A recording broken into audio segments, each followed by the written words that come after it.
I'm Corey Davis, your host, and I'm thrilled to take you on this journey as we dive into inspiring stories, expert insights, and practical tips to help you thrive as a digital nomad. Welcome back to the Jet Set Journeys podcast. All right, everybody, welcome back to the show. So today we have Shandy Barker from the Netherlands of Coach Shandy, and she's going to tell us where she came from, where she's at now, and where she's headed in her digital nomad journey. Welcome to the show, Shandy. How you doing? Yeah, I'm doing great. So I am a digital nomad. I started my journey in 2021, just like you, Corey, and in Canada originally. And I met my partner in Malaysia, of all places, when we were traveling. We went to school there together for 6 months. And then, so then COVID hit. We decided that we had to figure out a way to be together, let's say. So then he is from the Netherlands originally, and I'm from Canada. So then we spent 6 months in Canada, but before that we were traveling around Mexico, Colombia. We had this whole plan of traveling South America, and then of course COVID hit and we didn't get to do that, unfortunately. So then we decided to move to Canada for 6 months. His visa ran out, moved to the Netherlands, and then we had this grand idea of building a van and traveling around Europe with our van. So at the end of 2020, beginning 2021, then we built this van, and it took us 4 months to build it, and it was a lot of blood, sweat, and tears, let me tell you. But we built it, and it was kind of our little baby. It was a great experience during COVID because everything was locked down, couldn't do anything otherwise. And then I had just graduated from university, so fresh out of no work or anything. So we all of our time into that van. And then we decided to travel around Europe when all the borders opened up. And then for 3 years, we were in the van. So just up until last September, we were in the van for full-time digital nomads going around, let's say, Italy, Monaco, Spain, everywhere in Europe, even, let's say, Eastern European countries and everything. So that was kind of where we started, where we're at now. And now we actually just got an apartment in the Netherlands for short term, let's say. And then, our next future, we're looking at Asia, we're looking at South America, we're looking at all over the place. So just kind of seeing where we land. But that's awesome. Yeah, that is so cool. So you guys met in Malaysia. So you're from Canada and he's from the Netherlands. Okay. Man, that's funny how that works, right? It's like you find your perfect soulmate, so to speak, in different places you had no idea, but it's the love of the travel that put you together, right? So that's awesome. So initially, what inspired you to pursue traveling and working? Yeah, honestly, it just kind of happened out of nowhere. So I went to school in Canada. I went for school for Bachelor of Science Kinesiology. So nothing to do with traveling. It was all about the human body, human movement. So I was really interested in that from early on, super into sports my whole life. And then one of my friends, actually, she said, I'm thinking about doing a study abroad semester in Malaysia. And I thought, Malaysia? I've never even heard of Malaysia before. So me, being this ignorant Canadian who didn't know anything about geography. So I quickly did a search and I was like, yes, I need to go here. This looks amazing. It's such a different culture, different atmosphere, different food, different everything. And I was really craving something different. You grew up your whole life. I'm from a very small town, which was a great place to grow up in, but then, you're always wanting something a little bit more, something to spread out your wings, let's say. So then that was the perfect opportunity to still study, but then also be able to travel a little bit and see the world that way. So moved within half a year, we went to Malaysia for 6 months. And then while we were in Malaysia, me and my friend, we traveled all around Southeast Asia. So we went Thailand, we did Vietnam, we did Indonesia, we did Malaysia, of course, so all these different places.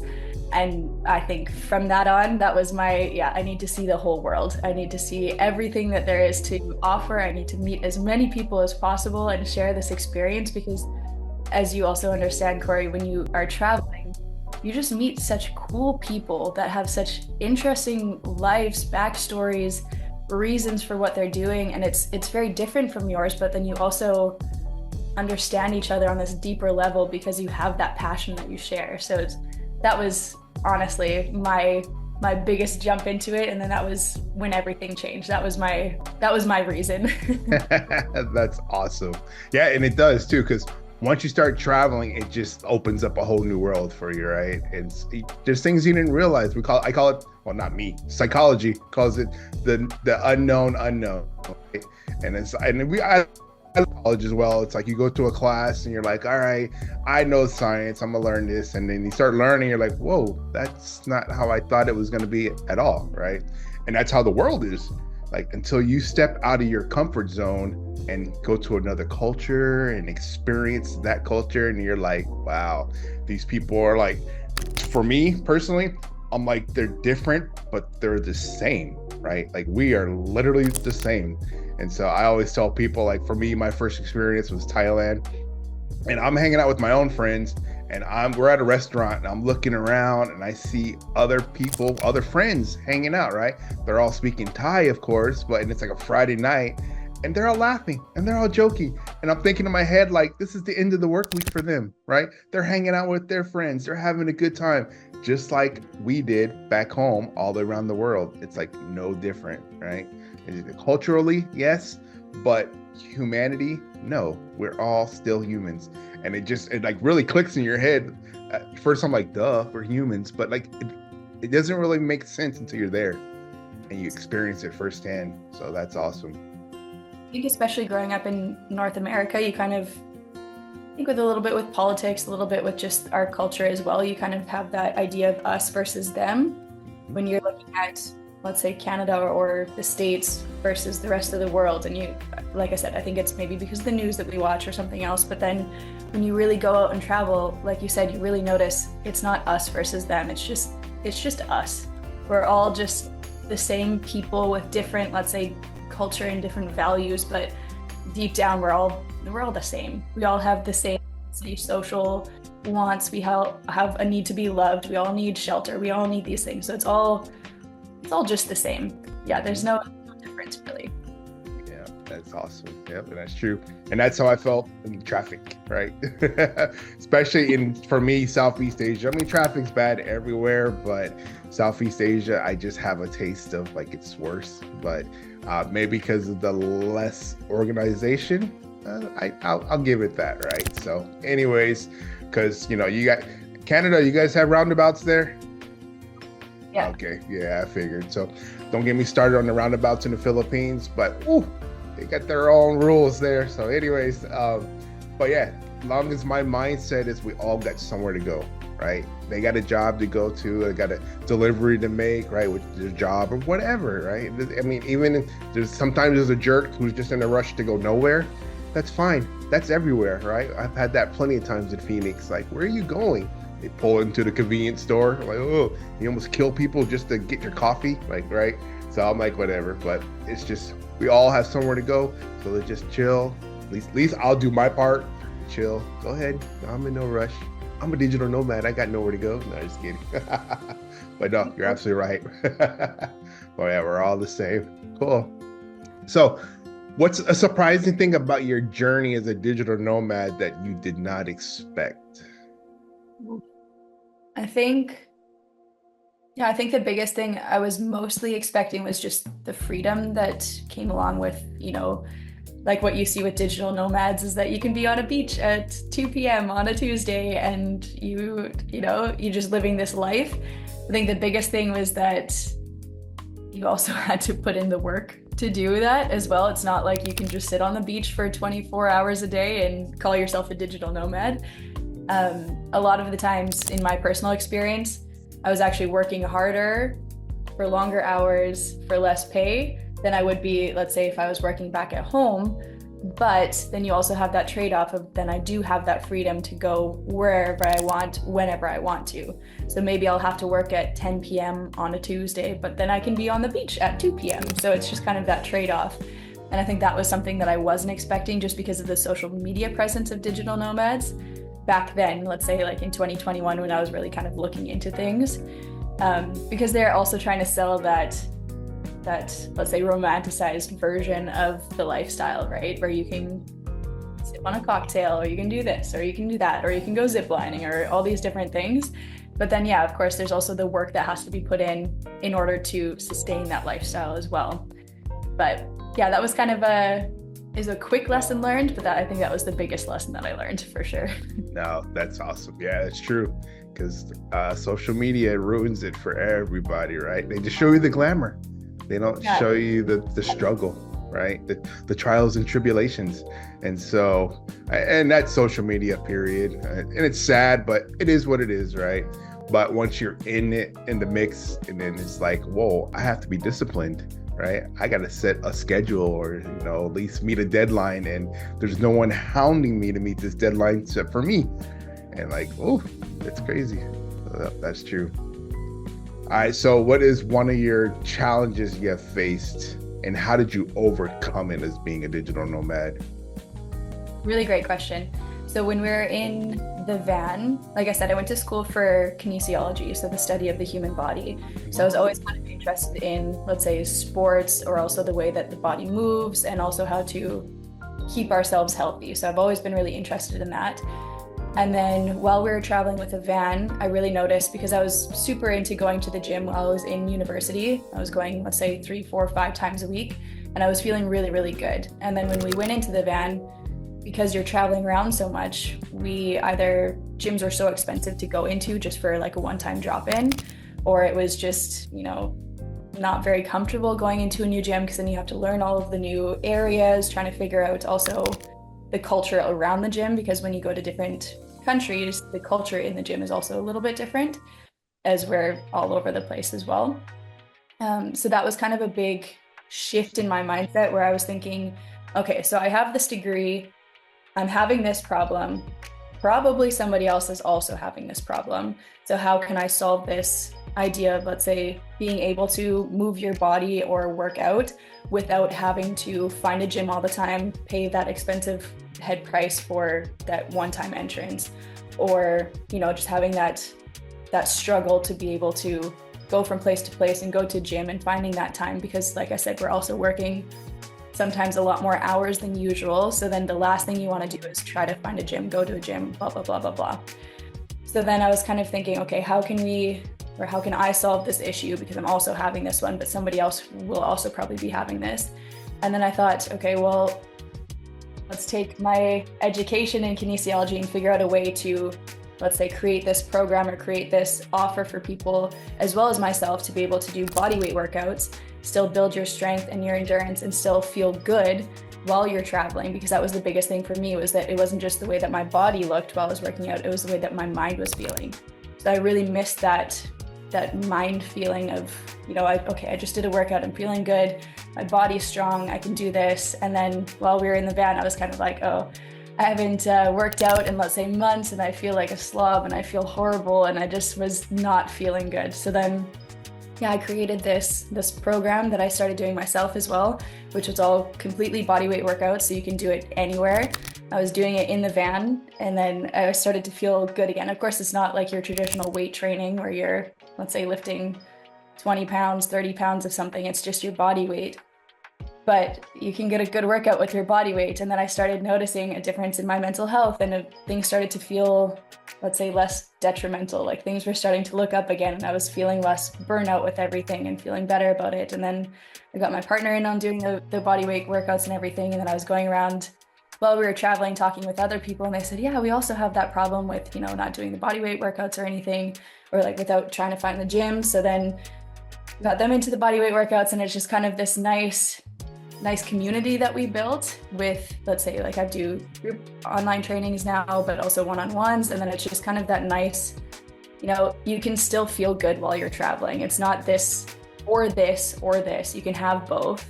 And it's really a nice, I think, full circle idea that you can be healthy and travel and still be your strongest that you've ever been.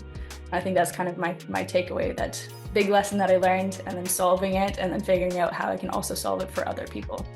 That's awesome. No, you're absolutely right. Because for me, I promised myself when I came to Asia that I would continue to work out, and I didn't know anything about gym. Like seriously, when I came to Asia, I brought rain boots with me because I didn't think they'd had sidewalks, and I thought I'd be walking around in the mud. Like, how ignorant was I, right? So get to Thailand, they're like, yeah, they have streets and subways and MRTs, and like, what the heck? So anyways, but yeah, so I would find rooftops and the different hotels I would stay in, and I would just like, I would go up there and do body workouts, right? And so, and you know, my hits workouts, and I was just like, man, this is amazing. And even better, like, Thailand, super clean, so the rooftops were like gorgeous, right? It was just like tiles and like, you know, pristine with plants and nice view, and I was like, this is amazing, right? And so, yeah, so exactly, and I noticed that even the condos I stayed in Thailand, the rooftops were beautiful. Like, there were trees up there and fake grass and, like, you know, scenery. And I was like, this is awesome. So you're absolutely right. I can't imagine being in a van and driving around. I would turn into such a slob because I wouldn't know what to do, right? I was just like, I'm going to jump around in the rocks or something. Or like if I was camping, that'd be weird to me. It's like, what? That was a big shift, honestly, because then you're also working out, let's say, in a park or beside your van, and you do get some weird looks. And that was something I think I had to get used to because I don't really like drawing attention to myself. But then at the end of the day, you know, it's my health, it's my body. And I figured if I want to move my body, I can. And hey, if somebody wants to come and join me, feel free. Come and do this workout beside the van. I don't care. Yeah, yep. Nope, that's awesome. Yeah, I'm pretty sure I'm not going to work out with you. I'm sure you kick my butt in cardio. But anyways, I'll say that again, Shandy. Best way possible. Yep, there you go. Just don't quit. Just keep going. Yeah, so no, that is awesome that you're sharing that with people. What's one of the most exciting trends you're starting to see as a digital nomad? I don't know about starting to see, but I think the best trend is that, you know, you can travel and work at the same time, go wherever you want to, and have that freedom. I think that's the best thing that you can, let's say, not try to convince somebody of becoming a digital nomad, but it's the best thing that you can do for yourself. You find that freedom and work. And because I think also what you can empathize with, Corey, is that in coming from North America, we really, let's say, we live to work there. So it's really, life revolves around work. And then let's say maybe on the weekends you have time for a quick weekend trip or going somewhere or visiting family or something. And it's really, you don't have that much time after work because you're working long hours and everything to do or see things that you want to see.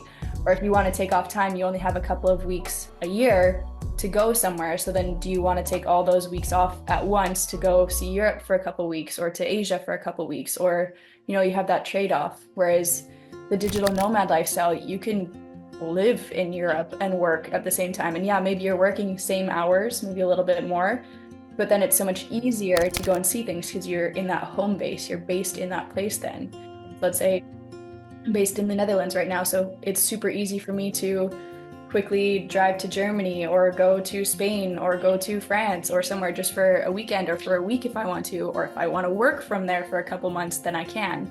So it's just kind of that freedom of, yes, I'm working a lot, but then I'm also more free to travel and go wherever I want to go and then experience that culture as well.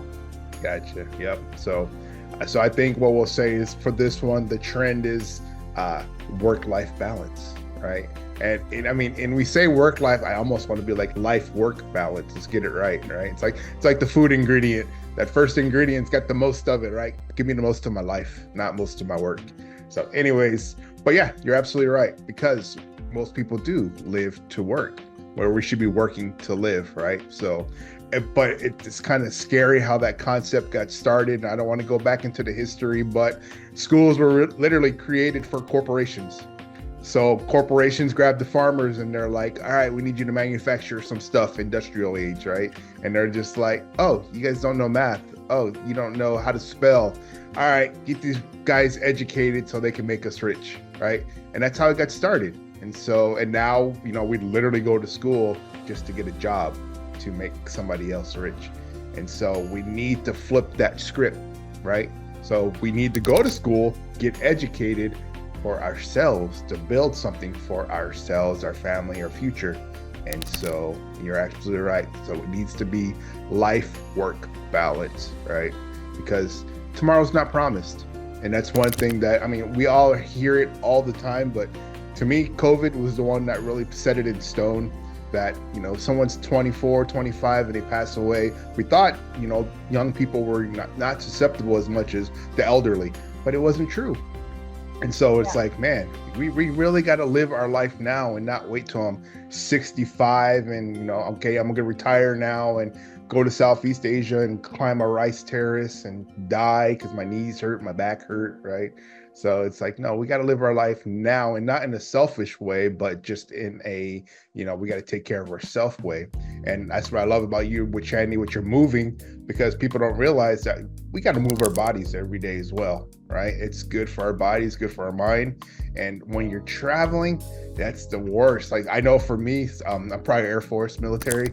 And it's like, as soon as I get on the road, I was like, I'm gonna work out, but no, you don't, right? You don't have the gym, you mess up your schedule, right? Maybe you're working different hours, and it's like, it's one thing after another after another. And so when you're traveling on your own, especially if you're moving every week or so, right? It's like, man, how do you get on the schedule, stay on the schedule when you're gone again? So I love what you're doing. Thank you. Yeah, absolutely. It's really that building the routine as well. I think that's a huge thing that it's hard to do if you're going week to week. And what I found when we were traveling was if we slowed it down a little bit, let's say going for a couple of weeks in one place and then moving, that was a great way for myself to build that routine and then, let's say, transfer it or shift it to the next place a little bit more easily. Because if we were going week to week to week to week, then you're kind of, you know, also having to do all that research of where are we going next, where are we gonna park, where are we gonna stay. Like for us, because with the van, it was kind of safest area to park, and can we park here, yes or no, or all those different things. So it was a lot of overhead with travel. So then you didn't really have enough time to, or I guess that was my excuse, I didn't have enough time to work out or to move my body because I was too busy with trying to figure out all those overhead things and work and all of these things. So for me, it was easier if I could slow it down a little bit. And then that was kind of a good way to build that routine and then sustain it as well. Because I think as digital nomads, if you want to be a nomad for long term, you also have to have more of a sustainable routine for yourself as well. Because otherwise you're going to burn out. And then let's say 1 or 2 years into your lifestyle, you're going to say, okay, that's enough. I'm done. Call it in. I need to find a place to settle down and never move again because I'm exhausted from traveling. And I think the biggest thing is finding that sustainable routine so that you can still enjoy the traveling and not just saying it, okay, I have to do it for my Instagram story or I have to do it for the TikTok video. You know, it's at the end of the day, you're traveling for yourself. You're traveling to learn more about other people. You're traveling to learn more about yourself, but you're also traveling just to, let's say, live your life, live the best way that you want to live and become the best version of yourself. And in order to do that, you have to find a way to sustain your routine in the best way possible. Yep, I like that. Yeah. So actually, that's gonna roll me into my next question, and you might already answered it. So, how do you maintain productivity and work-life balance while traveling? Yeah, that's a good question. Honestly, I think it's very personal for each person what works the best, I guess, with their personality, with the things that work for them. So for me, it was really, I'm a procrastinator, 1,000%. If you give me something and you say it's due next year, I will do it the day before. Like there's no difference. I will do that. And so I had to really make sure that I set myself deadlines, and I made sure, okay, so today I have to get these 3 things done. And I gave myself 3 major things that I have to get done in a day. And then if I get those done, then my day is good. Maybe I can do extra if I'm feeling super productive, but those 3 things are my main 3 things. So let's say the first one was doing something with my business. The second one was something with me personally, so working out or doing a mobility flow or going for a walk or something like that. And then the third thing for me was a social. So whether that be connecting with new people or connecting with my family back at home or just keeping those relationships alive. And that was kind of the way that I was able to find that good balance of work and life and relationships as well. Because I think that's a huge thing as well with being a digital nomad is, I mean, people come from different backgrounds and everything, but for me, family is a huge thing. Like my family is a priority. So when I moved away, it was kind of, how do I stay in their lives and how do they stay in mine? And that was the big thing, was making them a priority, so that even if I have to video call, or even if I can video call, let's say once or twice a week, that's my way of connecting. And then that makes me feel like my life is full then, if I can connect and stay connected with my friends and family. That's kind of how I kept that sustainability of keeping those 3 things per day. If I get those done, check, then I'm good. And then I move on to the next day, kind of thing. If that makes sense. Yeah, absolutely. Yeah. Sorry, I'm over here writing notes. Because and that's true. You have your priorities, right? And as a digital nomad, or just a person, period, as you're going through life, you add to the list. You add to the list, and it's more and more, right? And so it's but you have to keep your priorities aligned, right? And make sure that you have that list in front of you. So you're to me, I'm thinking in my head, literally, I should probably write this down, the list, right? So you know when to check off, because I'm a real avid reader, but sometimes I lose time to read stuff that I know it's going to help me in the future, right? Because I got the business I'm building, and I'm still working commercially and all this other stuff, right? And it's how do I make time to make my reading done? But it's weeks go by, and it's man, I haven't picked up a book in a while. And I was come on, I got to get it done. It's only going to improve everything I'm doing in life, right? So, and same thing with the working out, right? Those days you get up and I got to get something done. You're no, go work out first. You'll feel better. Just do it, right? It's a struggle. It's being human, right? It's just, you say you're a procrastinator. I say you're human, right? Because I'm the same. I'm just I think a lot of people are.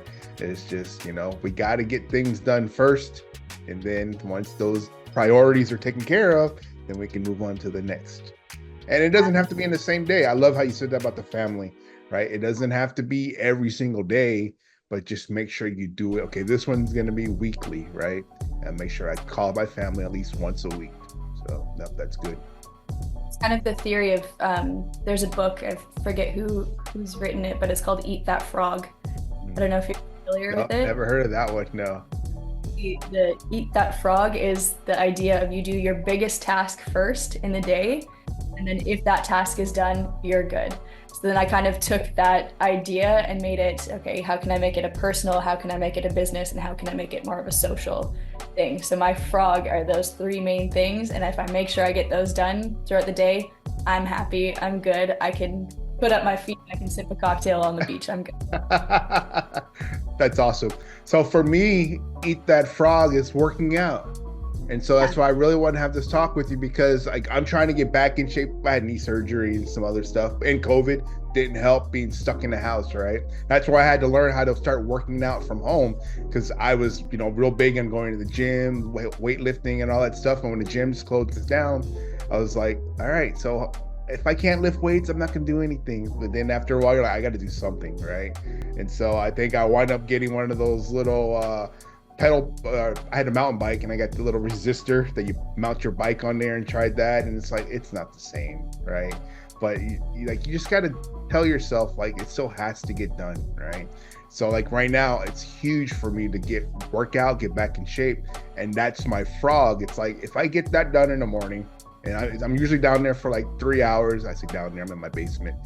But anyways, I'm down there for 3 hours.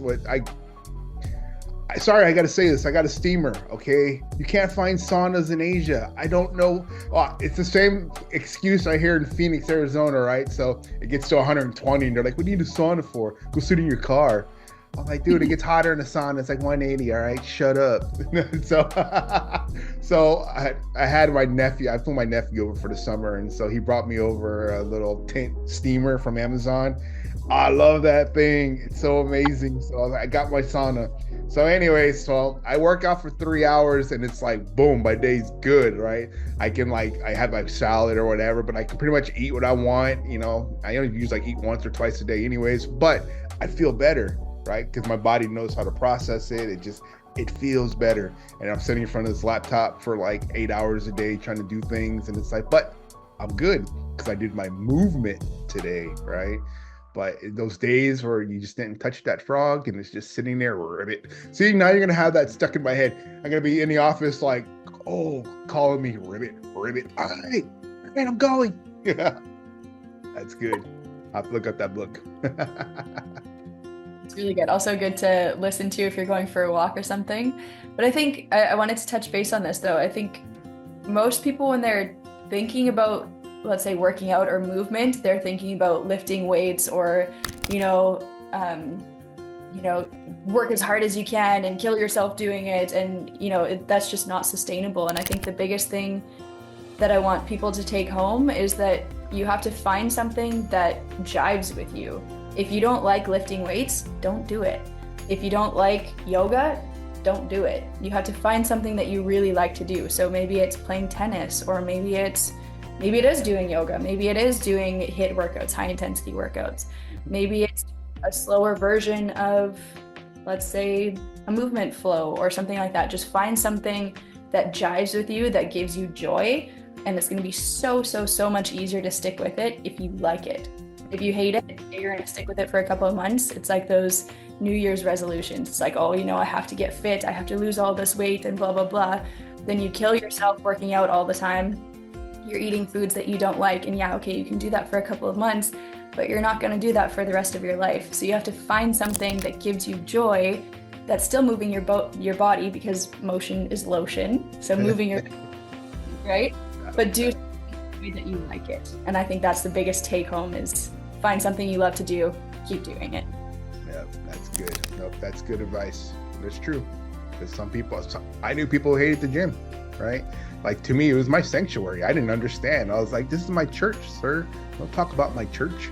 I'm going to go pray. But no, and they hated it. They hated the soreness, right? And it's like, but it takes, get used to it. But they never gave it time. Like, they were sore for a day or two and they quit. And come back like a week later and you're like, try it again. So, yep, you're absolutely right. Do joy. But in the same sense, okay, so I'm going to pull up fatherhood. So you got to try different things. If you don't know, you won't know until you try it, right? And give it more than a week.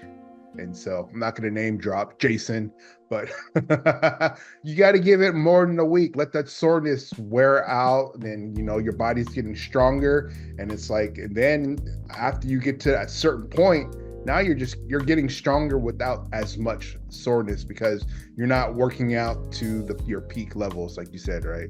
And so, you're fine after that, but you got to give it a chance. Some people don't give it a chance.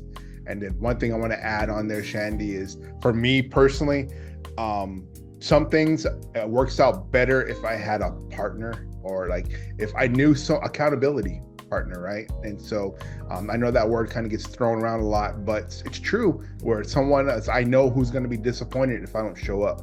And so because sometimes for myself, if I don't show up, I have this and that excuse, and it is what it is. But if I know someone's waiting for me, that helps as well. So get yourself accountability partners. And really, in the general population, let's say if we take it back to the people that are working 9 to 5, or the typical, let's say, people, accountability is huge. But for digital nomads, accountability is even bigger, because you are, let's say, maybe you're traveling by yourself or maybe with a partner, depending on what you're doing. But your accountability, like you said, is the biggest thing.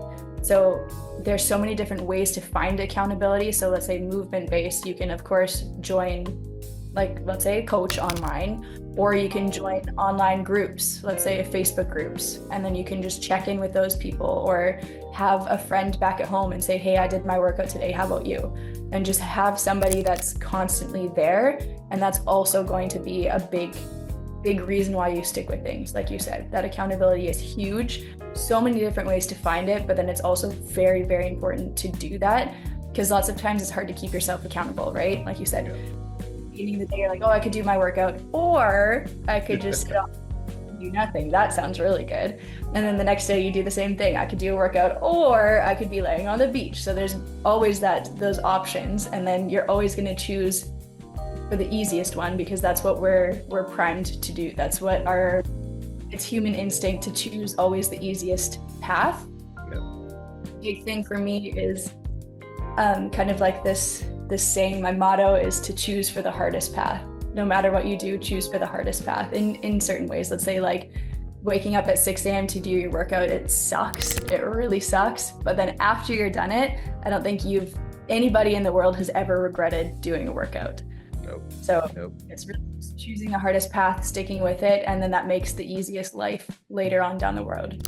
If you continuously choose the easiest path, that makes for a harder life down the road. So it's just kind of choose your choices, do what you want to do, know what comes out to it. That's awesome. Yeah. I never thought about it that way, and I will from now on. Yeah. Choose the hardest path. And it's true, because it makes you stronger. Right. It absolutely does. And like, I know when I used to get up at 4 a.m, go hit the gym, it's like after that, nothing bothered me. Right. Like literally nothing bothered me. And I go back to my Air Force days, right? I'm an aircraft mechanic, and the plane's running, and the pilot's like, this thing, the light's not coming on. I'm like, all right, let me go look at it. And then the engine's running. My boss is like, what's wrong with it? Can it go? And I'm just like, I don't know. Hold on. I just got here. And they're just like, and I'm like, relax, bro. I had my sauna today. I'm good. It's like, it's all good. And it's true, right? It's like whatever stress you have in life. I mean, even me dealing with people dealing with traffic, right?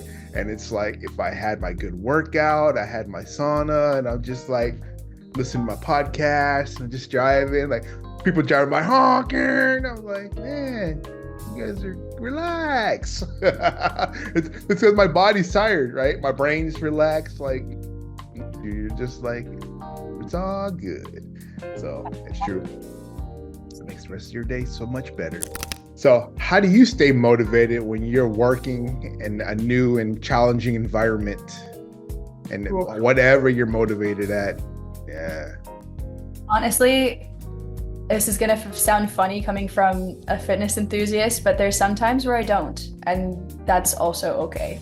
I think that's the biggest thing, is that as a digital nomad, you feel like you have to keep going. And like I said, keeping up with the Instagram life and keeping up with these things, but then you can't pour from an empty cup. So you have to make sure that you fill your cup first. And sometimes that is, let's say, doing a workout and eating healthy and doing all these things. But sometimes it's also taking a day off and just doing nothing. And that's okay too. So for me, it was really finding that balance of course, I'm not going to give myself the easy way out all the time, being like, oh, I need another break. I need like a whole month of breaks or something like that. But it's really of finding that balance of, okay, checking in with myself mentally and physically. How do I feel today? Do I feel tired? Do I feel foggy? How am I feeling? And then if I'm feeling really, really tired, really not in, let's say, my normal headspace, then I go for a small walk instead of a super high intensity workout or something. Mm-hmm. So it's just finding that balance of what feels good for me that day. And then it kind of sets the precedence for later on as well. So you give yourself the grace of, it's okay to not be okay and to not have a good day, but then also don't use that as a scapegoat, if that makes sense. Yes, so absolutely. Finding balance and finding, just really checking in with yourself, and you know yourself best. So if you're self being like, oh, I'm tired, but I'm not actually tired, I just don't want to do the workout. Or if you're tired and you need to take a step back. So it's really understanding yourself that way, and then also keeping yourself accountable, but allowing yourself to take that break when need be. Yeah. And I like that. It's okay to be not okay.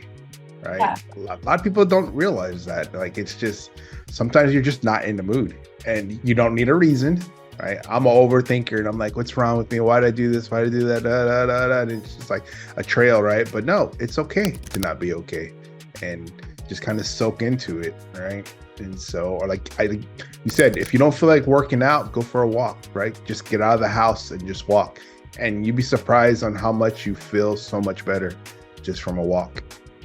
Yeah. 100%. It's the first steps that are the hardest, for sure. So getting out of the house is way harder than just walking around the block, but it's the first steps that's your hard choice. And that's the thing that's going to keep you going. And then, like you said, it's crazy when you just get a little bit of sun or a little bit of fresh air on your face, what a difference that makes in your mood for the rest of the day as well. Because as digital nomads, it's very, very easy to be sitting in a cafe all the time, or sitting inside in your house, lights off, hood up, because you're working. So very, very important to get that fresh air and to just get outside and disconnect a little bit as well from the gadgets, from the electronics, and just get out, move your body, and then come back. Because like I said, motion is lotion that keeps your body flowing, feeling good. Yeah. And so if you're eating all the time, then you're also going to feel older. You're going to feel not as good anymore. So it's good to move that body regardless of what movement you choose to do that day. Right. No, that's true. Like I said, I'm a big gym weight hitter guy, and like, you know, back in the day, run the treadmills, like I'm a run, right? And it's like, but walk? What? No, that's for old people. I'm not gonna go. What am I gonna walk them all at 6 a.m? No way. And like now it's like, I'm gonna go walk. Like it is so nice. First of all, it's slow down. Like, hey, guys, get to know your neighborhood. Like if you walk, you realize there's stuff when you're around your neighborhood, especially if you're new and you're traveling in a new city and you're walking around, you'll find a lot more things that are around you that you miss driving, right? Even if you're on a scooter and it's just zipping by, like, no, walk your neighborhood, learn, right? You can immerse yourself in the culture that way as well. So as digital nomads, there's no excuse not to go walk around, right? I mean, I was in Thailand and I'm in my sandals and I'm walking for miles just because I'm so amazed by everything, right? It got to a point where I had to set a timer. And I was like, all right, 30 minutes, when this thing goes off, I'm turning around and going back because this is ridiculous. These sandals aren't made for that kind of walking. But no, you're absolutely right. Just walk, get some sun. And I think all digital nomads will agree with this. That's the best way to do it because it's also free. So you don't have to drive anywhere, which costs money, or get a taxi anywhere. You can just use your feet and walk and explore, and like you said, explore the culture that way. That's the best way to do it, because then you come across things which you normally wouldn't see, and then you can go and see it, and you can maybe find a new cafe that you really love, or different things that you never would have come across if you weren't walking. So yep, absolutely. Or in my case, I get scared because I see the fish in Thailand with the head on it. So pretty sure Canada, you guys eat fish like we do, and filleted, not with the head on. I'm not eating something that's staring at me. You're crazy. But it's amazing, guys. Try it. That's the only way I eat it now. I feel like it's a waste if it doesn't have the whole body. So I'm like, where's the rest of this thing, America? Don't give me the fillet. I know you're charging me for the whole fish. But yeah, no, you're absolutely right. Cool. So now, how do you manage burnout as a digital nomad, balancing your work and travel? Yeah, so that was something that I definitely experienced at the beginning of when we were living that van life. And it was really, because we were new to the van life, so we weren't really sure of, how quickly we should be moving around. And then it was also I was in between work. So I was actually teaching English online back then. And that wasn't really feeding my soul, let's say. Like, I wasn't really excited about it. And then, because like I said, I went to school for movement of the body, so I wanted to do something with that. But then, teaching English was not really that. So I was kind of in between there. And then, so we were traveling, wasn't really having an income or something that I really enjoyed doing. So that really led me to a huge burnout. And then I was at the point where we were traveling, but I wasn't excited about it. Like, I didn't like it at all anymore. I was like, oh, okay, cool. Another temple, another castle, another this, another that. Whereas myself in Canada would be like, holy another castle, like that's so cool. And then I was just in the bed in the van being like, okay, I'll just stay in here, you go check out that castle, I'll see you later, kind of thing. And then I realized after I had that thought, like, okay, no, that's not okay. 4 years ago, I would have been like, this is so cool. And now I'm like, this is not cool at all. Now I need to change something. And the biggest thing for me was finding that routine. So it was really, let's say, having the same thing every day, at least for an hour. So for me, that same thing was movement, because I wasn't doing that before. We were walking a lot, but we weren't doing any kind of strength training or endurance training. So for me, that was really finding, let's say, doing those HIIT workouts or doing a workout in the morning. And that was the beginning of my routine. And then once I did that, then I started to get that energy back a little bit. And then, of course, we also found a really cool way of integrating, let's say, becoming more interested in the foods that we eat. So it was really like we took some cooking lessons in each country that we went to. So that was really cool as well. So then you get to, let's say when we were in Spain, we learned how to cook a bunch of tapas, and that was really cool because then you get to experience the culture, but then you can also bring that into your own home and say like, okay, how can I give myself energy by eating the foods that I really enjoy doing, and then I can also cook, and I learn how to cook more healthily, and I can do all these things. So that was really just, let's say, finding new hobbies apart from traveling. So the cooking for me was a huge thing, and then also integrating that routine at least for an hour a day, and then that became 2 hours a day of, let's say, working out and then reading or doing something that fed my soul. So for me, it's kind of nerdy, but it was like looking up different research papers about movement. So that was like the thing that I got excited about. So that was something that I did. So that was 2 hours a day. And then the next, let's say a couple months later, it was 3 hours a day. So then I had, let's say, like a set routine in the morning, and then in the afternoons we could do that. Or because you're traveling, you don't really know what your days are going to be looking like. That set routine could also move to the afternoon or to the evening, but I had made sure that I did that every day, and that was kind of my way of, let's say, overcoming that burnout, because I found something that fed my soul. Like I was excited about reading those research papers. I was excited about moving my body in the way that I liked. I was excited about cooking something that was feeding my body the way that I wanted it to be. So I think it's just finding those things and then really sticking to it. That's the best way. Gotcha. Feed your soul. I like that. Man, I got all kinds of quotes from you this time. Yeah, that's good. So, and it's sad because, you know, for me, before I came to Asia, I didn't know what my passion was, you know, like I knew the usual, I like fast cars, airplanes, and, you know, like kid stuff, or boy stuff. But I was like, what's my passion, right? Like what makes me happy? What feeds my soul?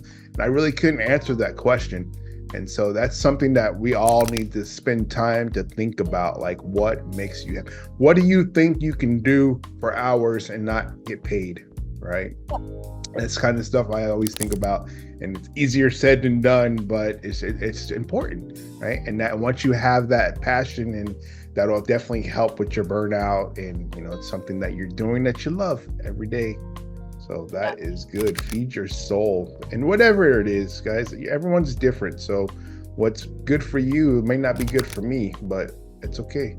It's okay to not be okay. See, that's the other one. Boom. Quote drop. But no, that's true. Very true. All right. So if you had to bet on one major change coming up for digital nomads, what do you think it would be right now? Ooh. I've been hearing a lot about the like digital nomad visa. So being able to like travel around to different countries without having to get a visa in that country. So maybe that would be a very optimistic, cool change. That would be great for digital nomads. I guess becoming a little bit more like nomads, becoming more the norm instead of the exception. Yeah, that would be cool. But we'll see how that goes. I don't know how I feel about it because Thailand, they just opened up 5-year visa for digital nomads, but you still got to leave every 3 months and got to do the border hop. I'm like, what's the difference? Oh, wait, I think it's just the cost. It costs more to get a digital visa. They say, oh, you can do for 5 years. So I'll have to look into that. We're going to have to look into that for sure, because I have to see what this 5-year thing is. And honestly, this is the reason why I built Jet Set Jet Set Voyage, is because the visas, it wasn't clear for me, right? I was literally in Thailand for like almost a year, and I'm trying to figure out how the visa is. It's like the border hop, right? Every 90 days or something like that, right? Not definitely, you had to leave the country within 90 days, but how many times could you come back? Right. And I got harassed one time by immigration trying to come back in. And I didn't know if that was a legit harassment or if it was just that individual. Right. So I went to immigration office like later that year, and I asked, you know, what's the setup here? And they didn't answer. They didn't like really know how. Their English was kind of broken, and just the person I talked to. Right. And it was hard for me to get a straight answer. And I finally got the answer. It was like within a year, you can only do it 3 times. Right? If my math is right on that one.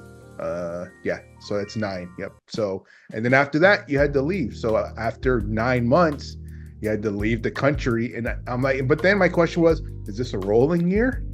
Right. And so there's so many things that is still open to what it is. And individuals, they learn it, but then it's not out there for the mass market. Right. So these are the things that we need to be sharing. So absolutely.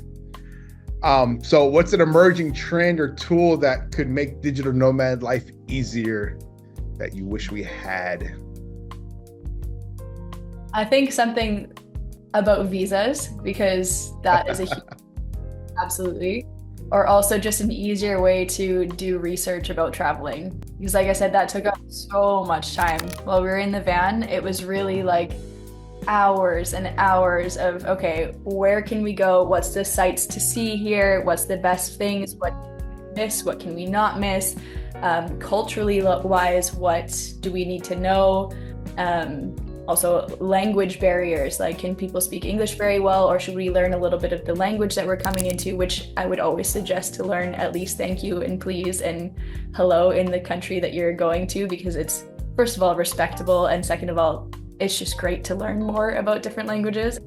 But yeah, just overall, because there's so many different things that come with traveling that as, let's say, a seasoned traveler, and it becomes easier, let's say, but as somebody who's starting out, it's really hard to find all of that stuff to begin with. Like I remember going to Malaysia, it was one of my first big travels, and it was really like, I was trying to figure out what's the culture like what language do they speak? I had no idea. And it was also, what clothing can I wear? What visa process do I have to go through? When do I have to apply for this visa if I'm going in, let's say 6 months? Procrastination, can I wait longer? Like, can I apply for that a week before I go? Or do I really have to apply for it now? And it's really like all these different things that as a new traveler, I had no idea. So I think that would be a nice thing to have, is just have somebody there to help you along the way too, that is a little bit more seasoned and knows, and then they can tell you, hey, this is what you should worry about, this is what you shouldn't worry about, this is what you should see, this is not what you should see. I mean, lots of things to think about, but that would be cool. Absolutely. And once again, the unknown unknowns, right? Things that you just don't know until you walk off that plane and you go to immigration and you're like, what? I did not know I needed this. What do I do now? Do I get back on the plane and go back home? I don't know. Right. So, no, you're absolutely right. So cool. All right, Shandy. So if people want to get a hold of you and learn more about what you're doing out there, what's the best way for them to get a hold of you? Yes, I have an Instagram. It's called @CoachShandy, Shandy with an I.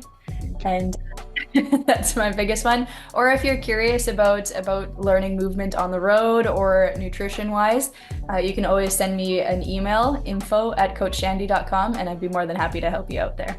Perfect. And then Shandy, I want a little bit more information about your coaching program. So run me through this. How does this work? Yeah, so of course everything is online, because as digital nomads, you're usually not in the same place. So I do one-on-one coaching, so it's more movement-based coaching. It's all dependent, like I said earlier, about what you like. So if you like the high-intensity workouts, I make a program tailored to you about high-intensity programs. If you like more of the slower-based movements, if you like more mobility, I tailor a program towards you. So that's the one-on-one. I also have group coaching, and that is, it's more high intensity training. So if you like the high intensity trainings, that's a good way to go. Of course, it's more generic because it's a group training. It's just a great way to, meet other nomads that maybe you'll come cross paths with, but also to just build that community around something that you love to do, or maybe you don't love to do, but it's good for your body. So it's good to, build that community around there. So those are kind of the main things that I offer, the one-on-one coaching or the group coaching. And then I do some nutrition consulting on the side as well. Perfect. All right, guys. So Shandy's information will all be in the description down below. So you guys check her out, click the links. And Shandy, thanks for having me. I learned a lot of good stuff from you. Like I said, I got my Shandy quote book right here. Shandy's quote of the day. So, all right, guys. Appreciate it. Shandy, take care. Good talking to you. Bye.